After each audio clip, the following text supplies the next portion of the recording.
Jack, you were on the air talking about quarterback comparisons, and we understand as a young broadcaster, I mean, you're in the take bag. You must give the take. Whatever you see in year one is exactly what we're going to see, Cap, for the next 10, 12 years. So please tell everyone what you said about the quarterback scenario for Caleb Williams and Jayden Daniels. I don't know why this is being framed as a hot take, because I think nationally this is the opinion that everybody would go with. Sports Illustrated published a redraft of the 2024 NFL Draft yesterday, and they had Jayden Daniels going one. And I said, I think I agree with that. If you were drafting today, you would pick Jayden Daniels over Caleb Williams. Yeah, I would not, nor would the Bears, nor would Tom Waddle, who I pray at the altar of the football knowledge of my great friend Tom Waddle. Guess what? Caleb Williams had 3 offensive coordinators, a boob as a head coach, who I'm not disputing that Eberflus could technically sit down and X and O with anybody. He's not a leader of men. He is not a head football coach. That would period. That would be you. Horrible. Absolutely pathetic that guy ran our franchise for 3 years. Okay? Now we finally got a guy in here who's a monster, Ben Johnson. Let's see what happens. Right. If Ben Johnson isn't picking this job, he could have had basically any job in the league. The Chiefs aren't firing Andy Reid. Denver probably wouldn't fire Sean Payton. But you start putting together the number of teams that would go, I'll fire my guy to hire Ben Johnson, the hottest name out there. And guess which one he picked? He picked us. He picked Caleb Williams. He could have had the Washington job. They were on the plane to offer him the job a year ago with your beloved Jayden Daniels. And guess what he said? Nope, I'm out. And he waited, and he got Chicago. And he had his eye, he said, on it for a long time. So guess what, AI Jack? Don't follow what the rest of the media would say. They would all pick Jayden Daniels. That's a bad take. Jaden Daniels led his team, which had won 4 games the year prior, to a 12-4 record in the NFC Championship game.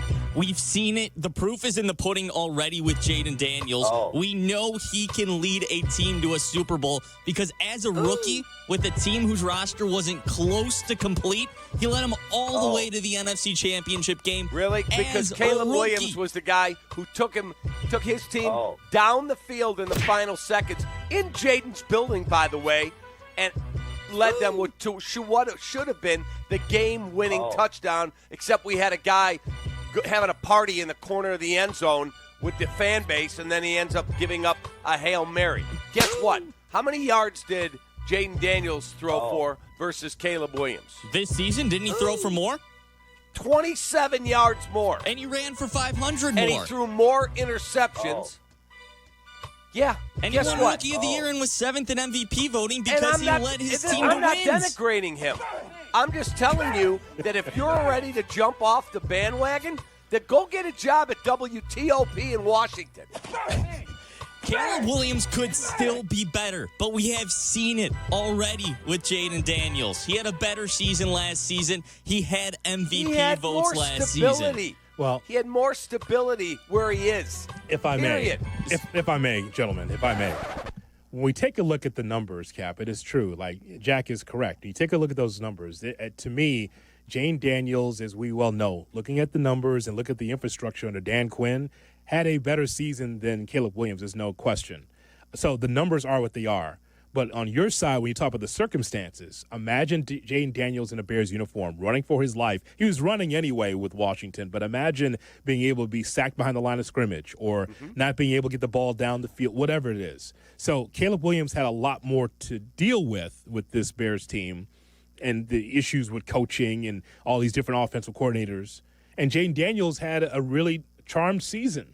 And so, again, what I think Caleb Williams was chosen number 1 for a reason is I think that eventually we'll look at him and say, boy, that guy for a decade plus helped this Bears team reach higher heights. But Jayden Daniels, you give him all the credit in the world. But just like C.J. Stroud, just like other young quarterbacks, let's take a look year 2, year 3, whether the thumbs are in the middle, thumbs up, or thumbs down. But at this point, Jayden Daniels has played better, clearly. Like you said, if Jayden Daniels was in a Bears uniform, let's just say that they drafted him. Yes. Would the Bears have made it to the NFC Championship game with all that went on with Caleb. No. It'd have been the same result. Right? Even with the don't forget the porous defense too. Right.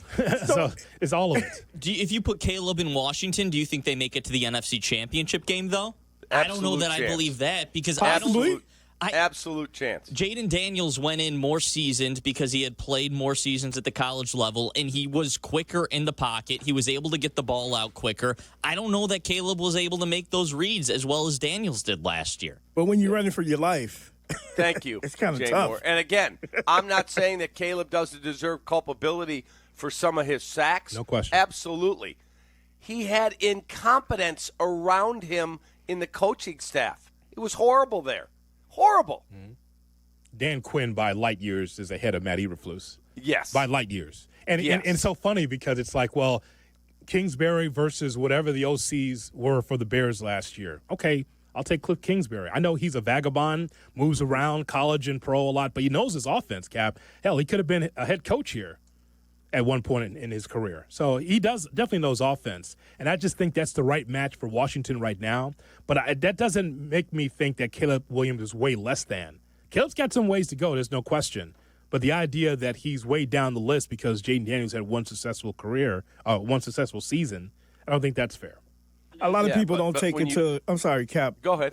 They don't take into account that if you look at what he achieved with all the stuff that went on, he still did pretty decent, with everything that went on, So I would say that, just look at what he did versus what he went through. Yeah. Again, when you go to the University of Missouri, we have the journalism school. We learn to have hot takes on ESPN 1000. Okay, you don't have to take a shot at this college. That's unnecessary. You don't have to do the low blow every time. Have a little class. No, thanks. I mean, first and finest journalism school in the world. I mean, what are we talking about here? Well, let's not go that far, pal. You're still in Columbia, Missouri. 312-333. Not quite the garden spot, Cal. Are you like really good friends with Mark in Buffalo Grove too? Again, unnecessary shot. But Mark in Buffalo Grove didn't bother you, right? I just laugh at him. I have fun with it. I see.